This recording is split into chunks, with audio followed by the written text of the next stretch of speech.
Hello and welcome back to our study in the book of Job, brought to you each Wednesday night at 7 o'clock p.m.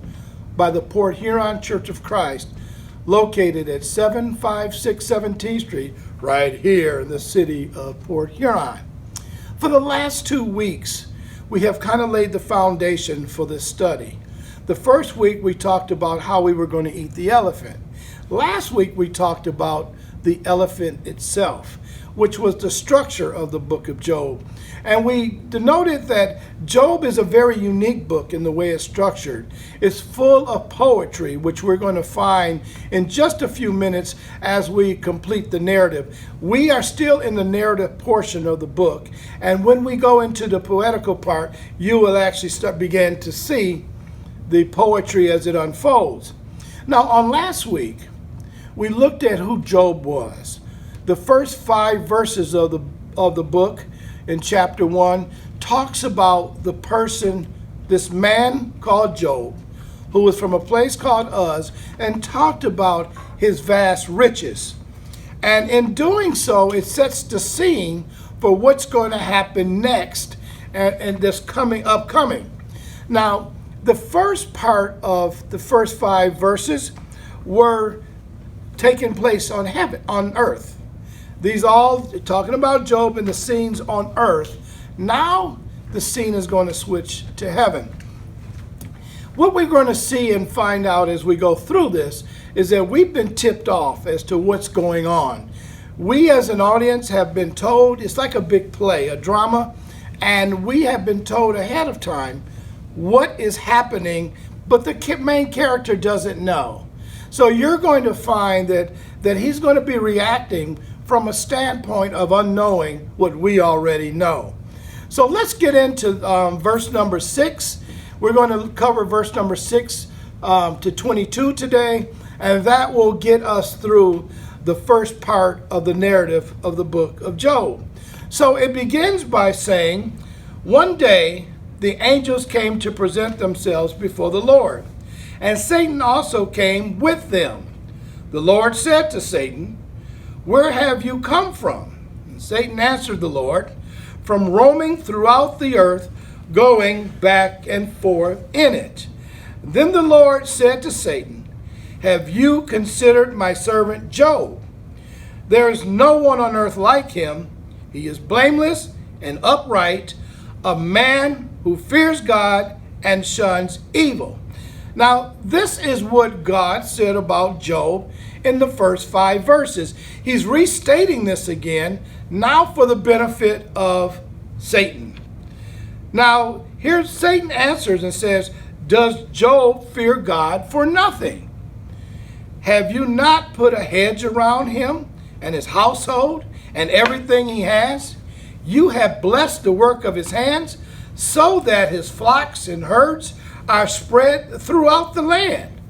But now stretch out your hand and strike everything he has, and he will surely curse you to your face." The Lord said to Satan, "Very well then, everything he has is in your power, but on the man himself do not lay a finger." Then Satan went out from the presence of the Lord. Now, if we go back and look at this again, I want to make point out some things. Remember what I told you last week. I said, as we look at this, I'm going to deviate from a course that you probably think that I should be taking, and I'm going to look at this from a different perspective and try to look a little bit deeper into the conversation, because when you do that, the conversation actually changes. So the first thing that I want to point out, because I think that you are all asking, is why was Satan among the angels? And that's a very valid question. Before we get into that statement or that thought, I want to point out one other thing about Satan. Actually, in the Hebrew, his name, it wasn't Satan, it was the accuser, the Satan. So it was more descriptive, not as a person, of identity of a person, but as the identity of who he was or what he did, and he is now the accuser, the Satan. And the question is asked, why was the Satan among the angels? And to be honest with you, we don't know. All we know is that for some reason he had access to the heavenly realm at the point in time in which this takes place. Remember, this is a very old writing, and so we don't know exactly, we're dating of the writing, so we don't know exactly how this all worked out. All we know is what the text said, is that Satan came in among the angels. So what other questions must we ponder? Why did God ask Satan where he has been? Remember, God said, where have you come from? Satan said, I've been going back and forth through the earth. So, if we just take the position that God is seeking knowledge or information from Satan, is that an accurate course to follow? That's the typical course as we look at this, and we say, okay, God's just curious to know what he's been up to. But wait a minute, he's not us. This is God that we're talking about. This is God that knows everything. He knows every minute thing that goes on in the universe. So wouldn't he also know what Satan is up to? And the answer is a resounding yes, he would. So now he does something else that becomes a problem. He suggests that Satan looks at Job. Now, it's been commonly believed and thought that God sicked Satan on Job. Have you considered my servant Job? And began to talk about who Job was, that he was a blameless and he shunned evil and feared God. And what he's saying here is not entirely what I believe what it sounds like. I think they did a little bit disservice to this part of the conversation, and it really doesn't speak to who God is. And the reason why I say that is because of the next verse, number 9. So let's look at it this way, and then I'll give you the proof as we look at number 9. God didn't say, hey, Satan, where have you been? God knows where Satan has been. He knows where Satan has done. And now let's look at this last question as God saying to Satan, you've been looking at my servant Job, haven't you? You've been checking him out. You're fixated on him. You want Job. And watch what he says to God. Immediately to that question, he says, does Job fear God for nothing? Satan replied. Have you not put a hedge around him and his household and everything he has? You have blessed the work of his hands so that his flocks and his herds are spread throughout the land. Now, with this thought right here, there's an indictment. And Satan is basically telling God, this man doesn't love you, he's a fake. He only loves you because of what you have given him. You have prospered his life on every hand. Why wouldn't he love you? You know, there is something to this thought. Because when we think about it, we often ask God when things are going wrong in our life, why did you do this to me? Why is this happening to me? How many times do you know that something terrible has happened in the life of an individual and then they walked away from God?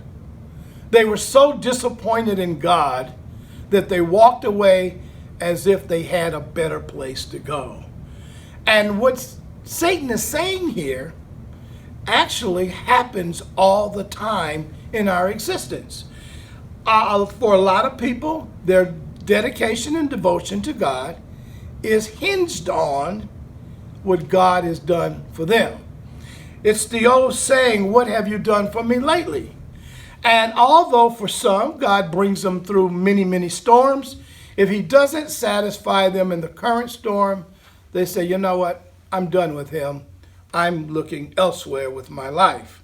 Now, so here's the scene. It's set. Satan has set the scene now, and he has blamed.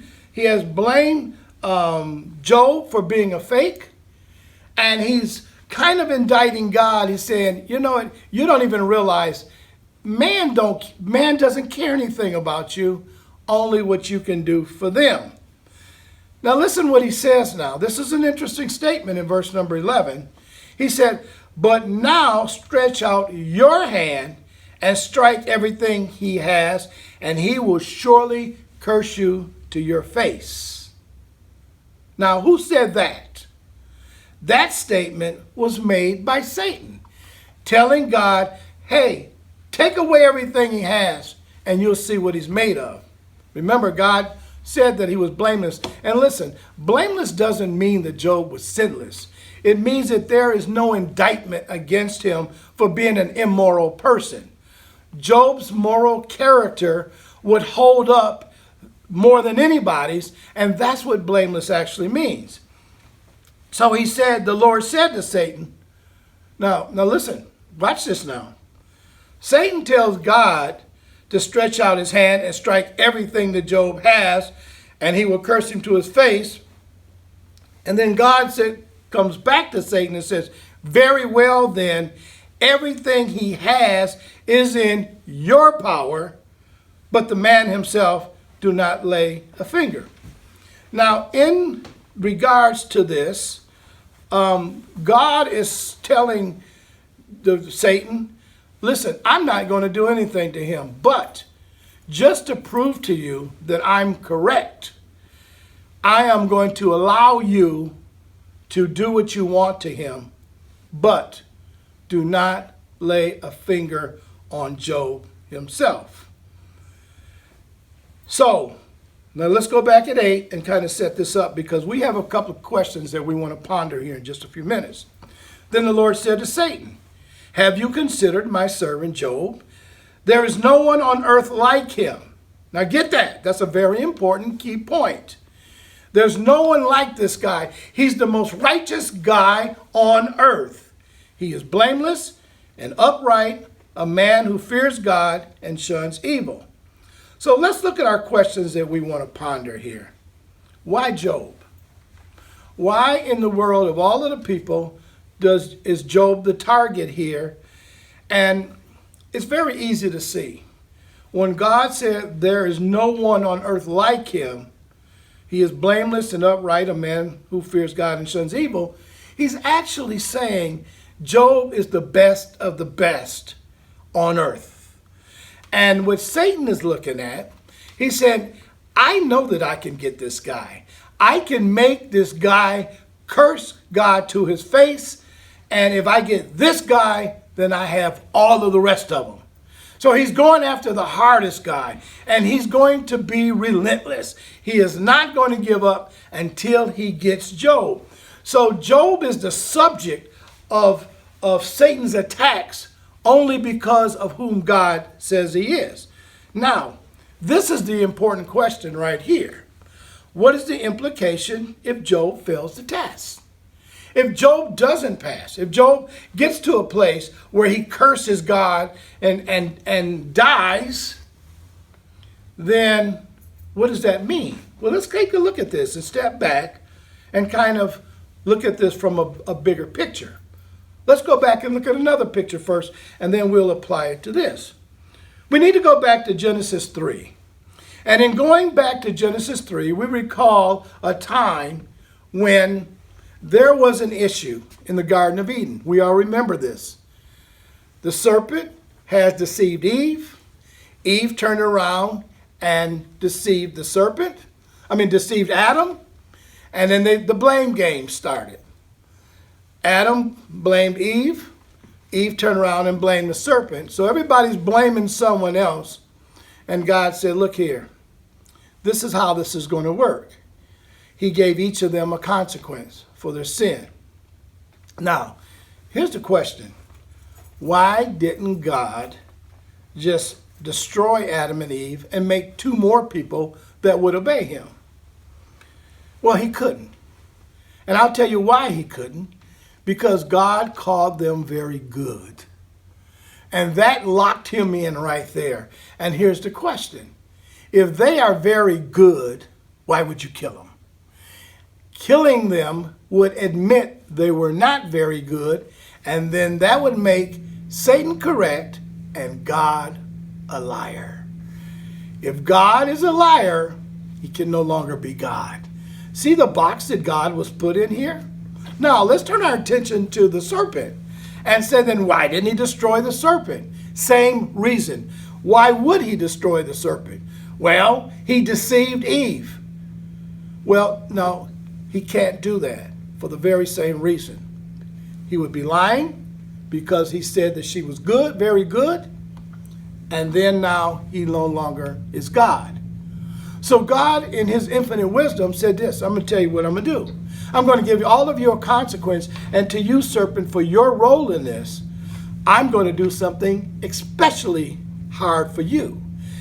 Out of this very woman is ultimately going to come a seed, and you are going to strike his head. You're going to bruise his head, but you're going to strike his heel, but he's going to bruise your head. Excuse me. In other words, you're going to hurt him a little, but he's going to destroy you. And that's what set the scene for the entire Old Testament that brought Jesus to the cross. So there's this little thing going on between the serpent and God, and now we see it replayed again in Job. And now here's the implication. God said that Job is blameless and upright, a man who fears God and shuns evil. If Job turns out to be anything less than this, then that means Satan wins.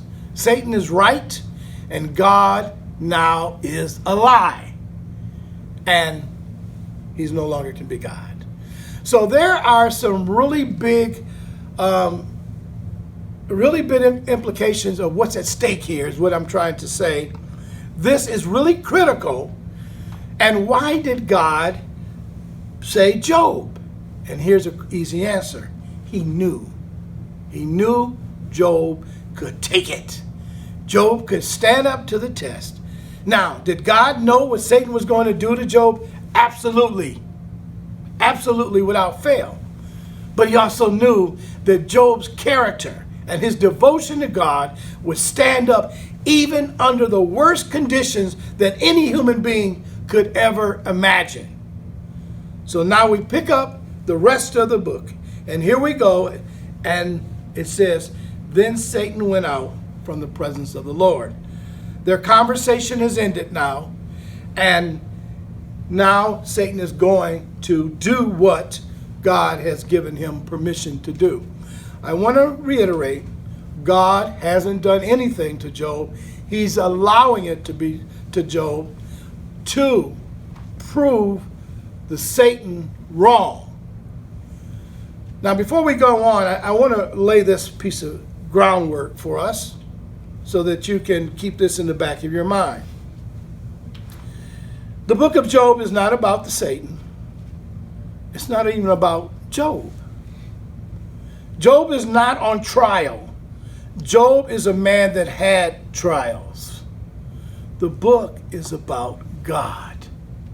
It's seeing God clearly and rightly, maybe for the first time in our lives, in a setting that we can all identify with.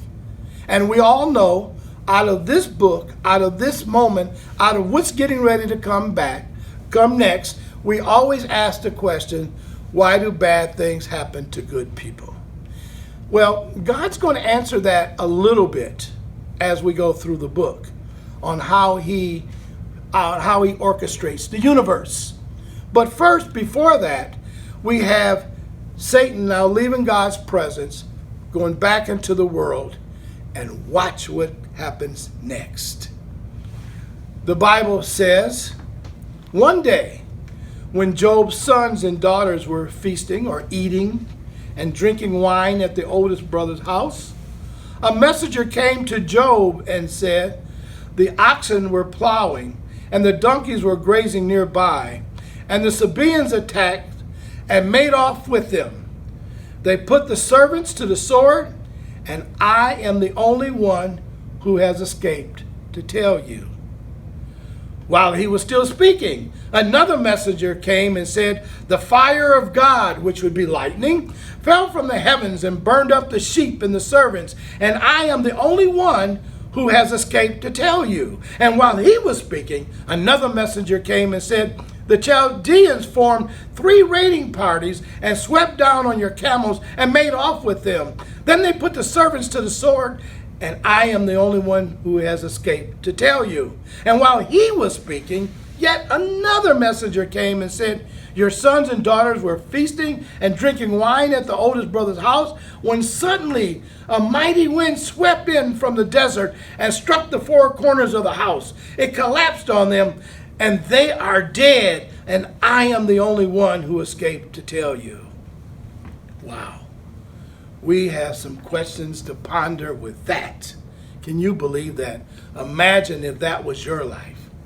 Part of what we deal with and what we wrestle with in thinking about God saying, have you considered my servant Job? We always wonder and think, what if God chose me and told him, you have free reign in my life?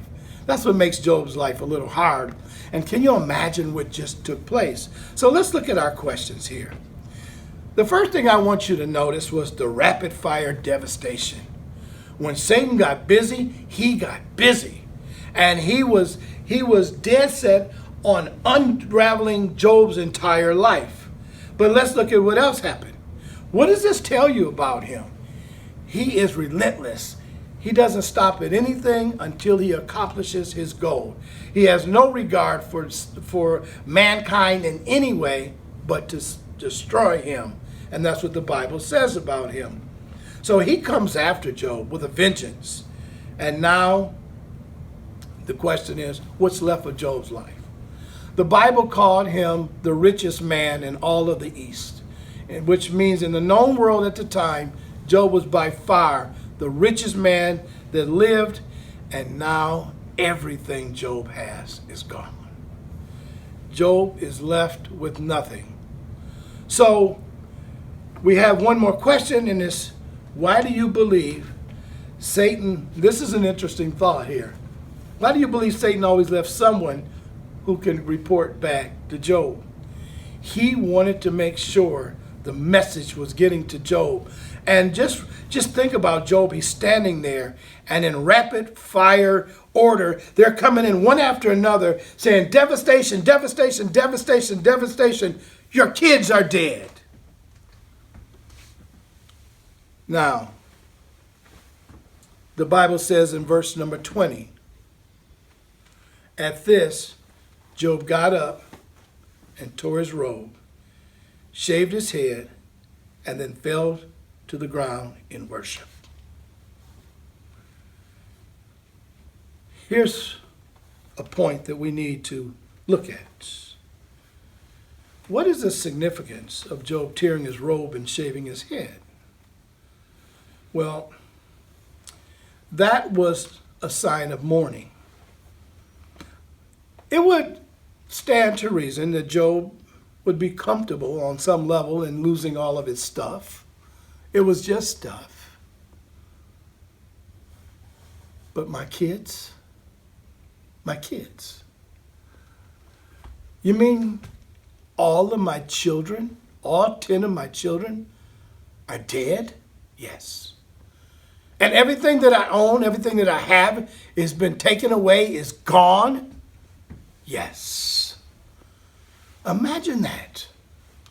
Can you imagine the feeling of Job? I want us to park here for a moment and breathe this in, because if we read over it too fast, we lose the essence of what's going on here.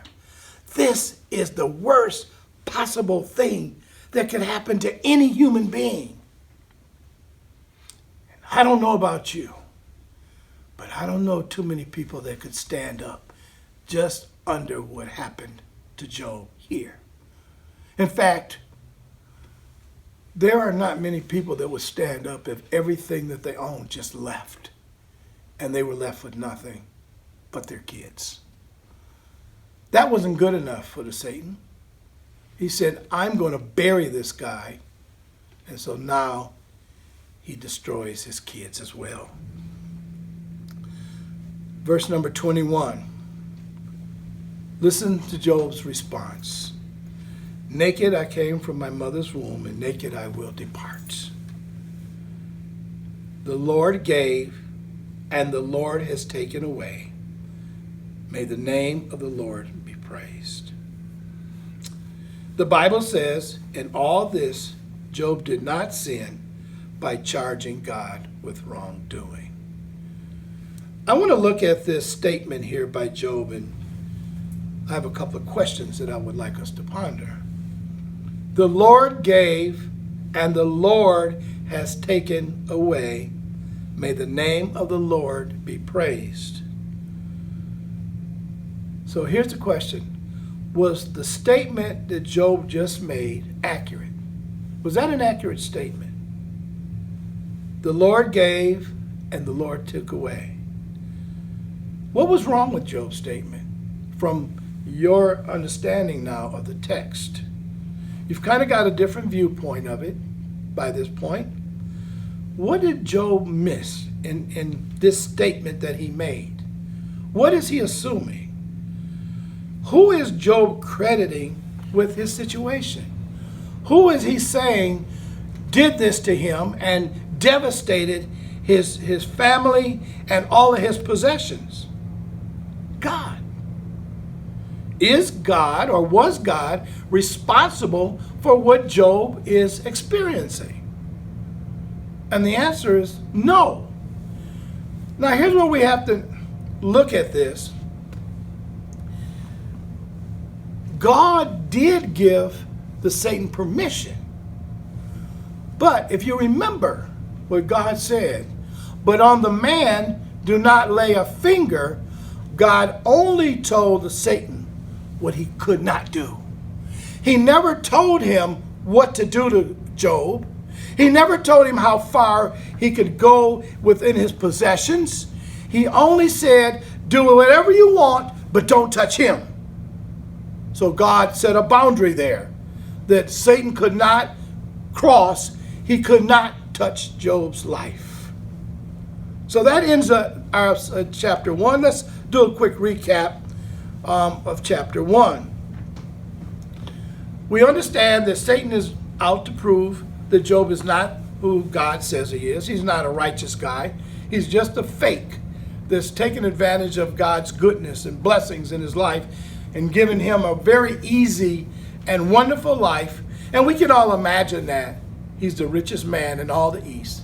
Job had it made, we would say. Well, Satan contends that all men only worship God to get from God.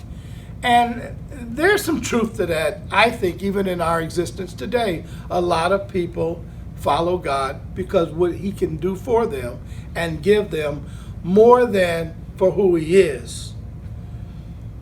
Again, as I mentioned, God places limits on Satan's destruction.